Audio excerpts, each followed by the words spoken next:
This male reproductive organ, what we have to remember one thing is there is an important part, right?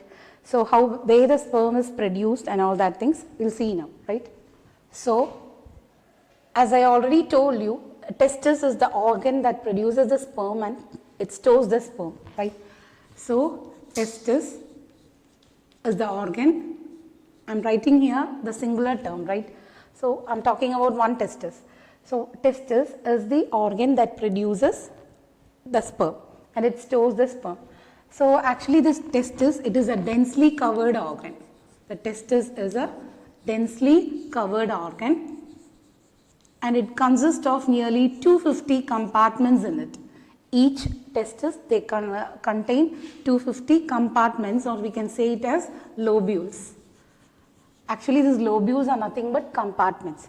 So this lobules, they are called as seminiferous tubules. Okay, the lobules, they are called as seminiferous tubules. So testis, they are made up of 250 lobules or 250 compartments, and that compartment is known as seminiferous tubules. So the testis, we are going to see what are the contents of the testis, right? So testis, it is a densely covered organ, and we all very well know right from our smaller classes that testis is the organ that produces sperm and stores the sperm. And now we are going to see a little bit detail about the testis. The testis, it is a densely covered organ with 250 lobules or compartment in them. We know what is a compartment, right? They are small sections or pockets.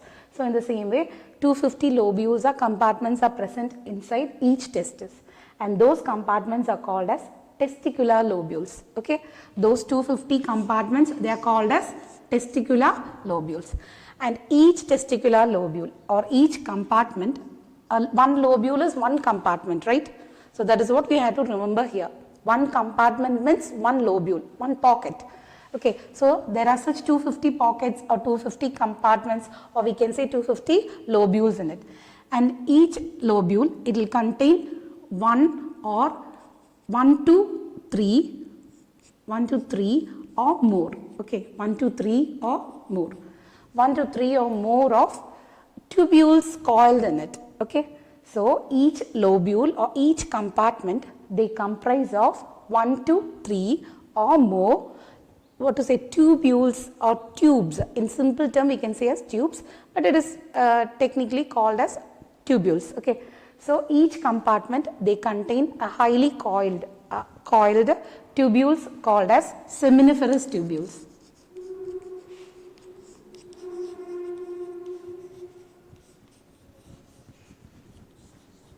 It is called as seminiferous tubules, right? And now this seminiferous tubules, what you have to remember is they are nothing but tubules, okay, tubes which are coiled and which are present nearly 1 to 3 or more than 3. Okay, 3 tubules are coiled and they are placed inside each compartment. Okay, and what happens is this seminiferous tubules, okay, this seminiferous tubules, their inner lining, this inner lining of the we'll just think this is the tubule, right? So the inner lining of the seminiferous tubules, they are made up of 2 cells. Inner lining, it is made up of 2 cells. One cell is male germ cell. One type of cell is male germ cells, and the other type of cells are known as Sertoli cells. Okay, one is male germ cells and the other one is known as Sertoli cells.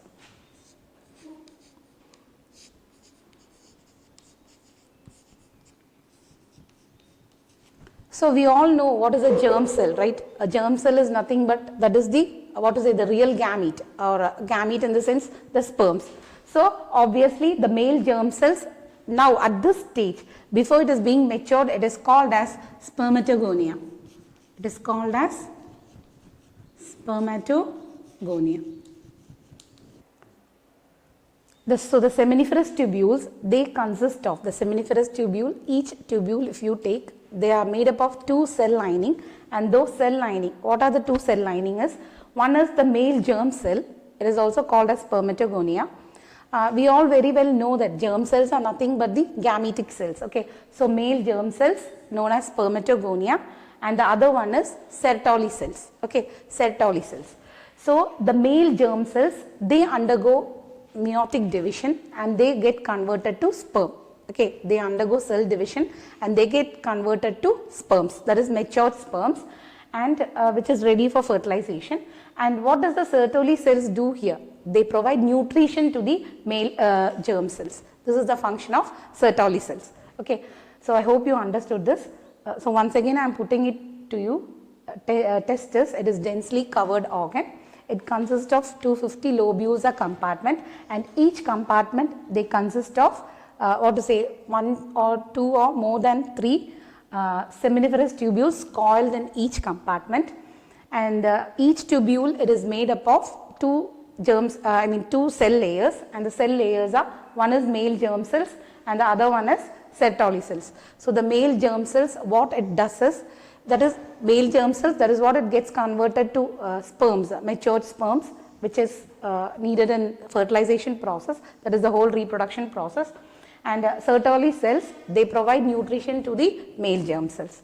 So this is what is about the testis.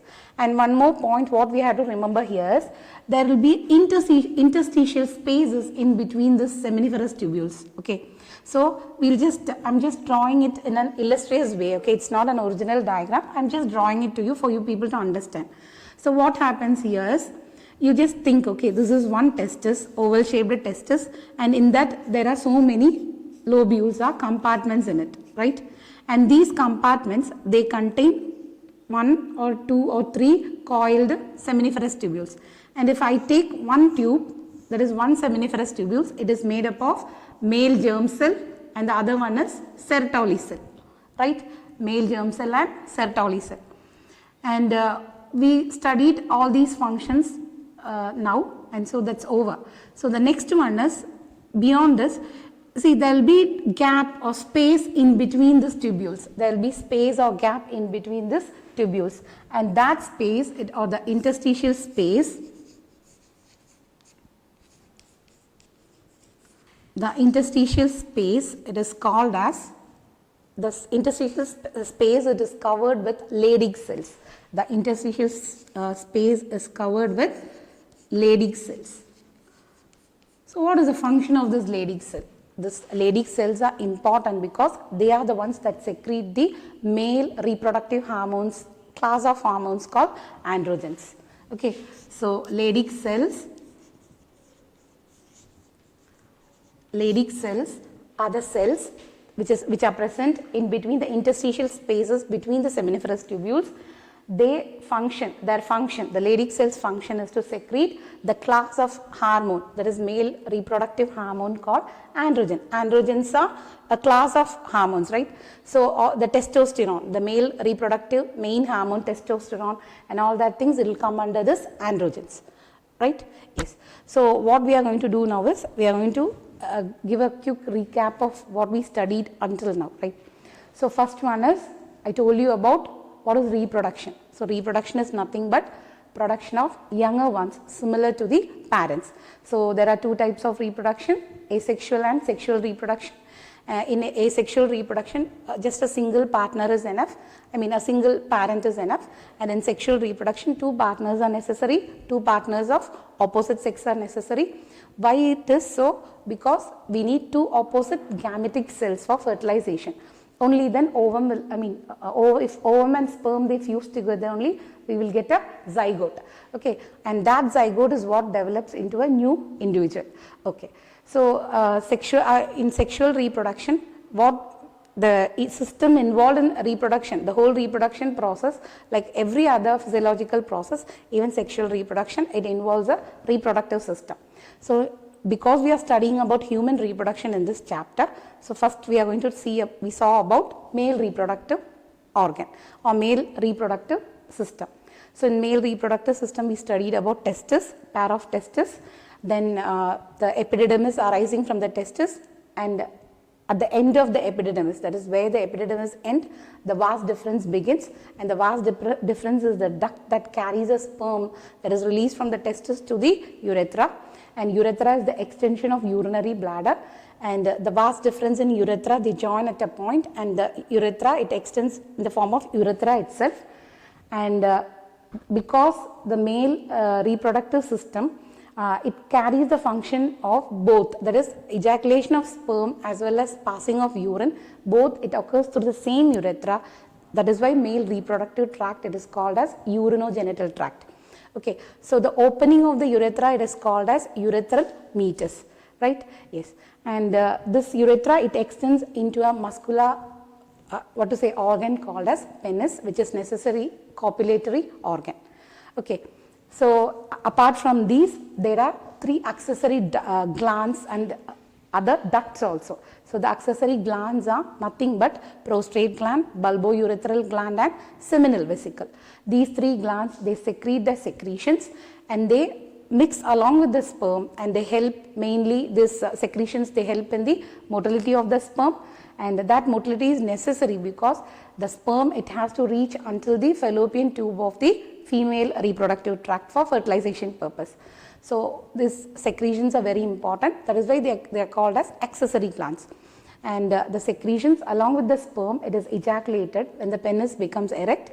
It is called as, the secretion is called as semen. Okay, this is what we studied in the male reproductive system, and I hope I was clear to you and you people understood it, and hope you will study it well. Okay.